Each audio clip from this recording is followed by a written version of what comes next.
भाई भोजपुरी का सबसे बड़ा फिल्म, सबसे हाई बजट फिल्म राजा राम का टीजर आ चुका है। और भाई साहब इस टीजर को देखने के बाद मेरे लिए बहुत आसान होगा ये बोलना कि भाई खेसारी ने इतिहास रच दिया, खेसारी ने लकीर खींच दिया है, सब इस पे रेंगेंगे, दिस डैट फलना ढिमकना बोलना बहुत आसान होगा। इससे होगा ये कि भाई जितने भी खेसारी के फैंस हैं, कट्टर फैन है, वो मेरे वीडियो में आके लिखेंगे, कमेंट करेंगे भाई फुल सपोर्ट, आपने बहुत अच्छा वीडियो बनाया है। लेकिन भाई अफसोस की बात यह है कि मैं आज ऐसा कुछ नहीं बोलूंगा, क्योंकि भाई आज हम सिर्फ और सिर्फ फैक्ट के ऊपर बात करेंगे और जेन्युइन बातें करेंगे। अब देखो भाई, ये जो फिल्म है राजा राम खेसारी लाल यादव का, नो डाउट ये बहुत बड़े स्केल पे बना है, बहुत हाई बजट मूवी है। लेकिन वो एक कहावत है ना भाई कि भिखारी को सोने का कटोरा दे दो फिर भी उसको भीख ही मांगना है, सेम वही हाल है इन लोगों का यार।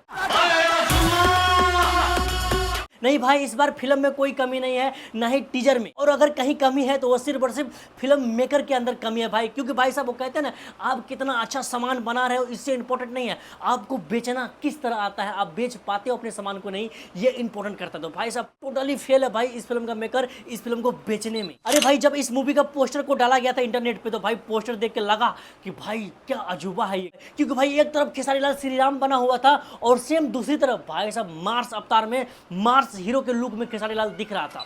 तो भाई लोग देख के हैरान हो गए, भाई ये क्या है भाई, इस बार खेसारी कौन सा अवतार में दिखने वाला है। क्योंकि भाई एक तरफ श्री राम और एक तरफ मार्स हीरो टाइप में। तो भाई कसम से जो हाइप बना था, जो लोगों का मन में सस्पेंस बना था ना भाई, वो ये टीजर लाके सब सस्पेंस खत्म कर दिया। क्योंकि भाई इस टीजर में एक डायलॉग है खेसारी लाल यादव का ये वाला, अरे यार मैं कोई भगवान वगवान नहीं हूँ, मैं राजा हूँ राजा। तो भाई इस डायलॉग को सुनने के बाद साफ साफ हो जाता है कि भाई फिल्म का कहानी क्या है, फिल्म का स्टोरी क्या है, फिल्म का कॉन्सेप्ट क्या है। मतलब एक तरफ से आप ये भी कह सकते हो कि इस फिल्म का मेकर जो है खुद ही अपना फिल्म का मैया पोत दिया।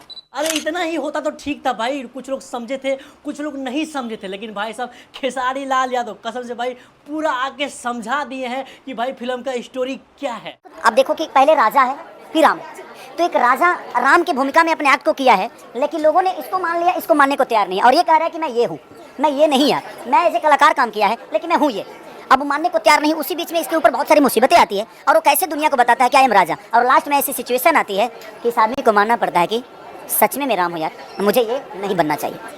अब बताओ है इसका कोई जवाब? अरे भाई बड़े बड़े फिल्म का जब कोई कहानी गलती से लीक होता है तो उस फिल्म को जो मेकर होता है, जो फिल्म बनाने वाला है, वो किसी भी तरह उस कहानी को दबाता है कि भाई रुको रुको मत इसको फैलाओ। लेकिन ये लोग तो खुद उस कहानी को रिवील कर रहे हैं भाई। अरे कहानी पहले ही बता दोगे फिल्म में तो सस्पेंस क्या रह जाएगा भाई। लेकिन भाई अभी ज़्यादा कुछ बिगड़ा नहीं है। अगर चाहे इस फिल्म का मेकर तो भाई अभी भी हाइप क्रिएट कर सकते हैं, अभी भी इस फिल्म को ट्रैक पे ला सकते हैं। क्योंकि भाई साहब अभी तो बस थोड़ा सा टीजर आया है, अभी पूरा ट्रेलर आना बाकी है, अभी पूरा पिक्चर आना बाकी है। तो भाई अभी ज़्यादा कुछ बोलना इस फिल्म के बारे में मुझे लगता है उचित नहीं है। तो बाकी दोस्त आप लोग बताइए, आप लोग टीजर देखें, आप लोगों को कैसा लगा कमेंट बॉक्स में बताइएगा। और हाँ याद है ना, फर्स्ट डे फर्स्ट शो कौन कौन देखने जाएगा, कमेंट बॉक्स में बताओ यार।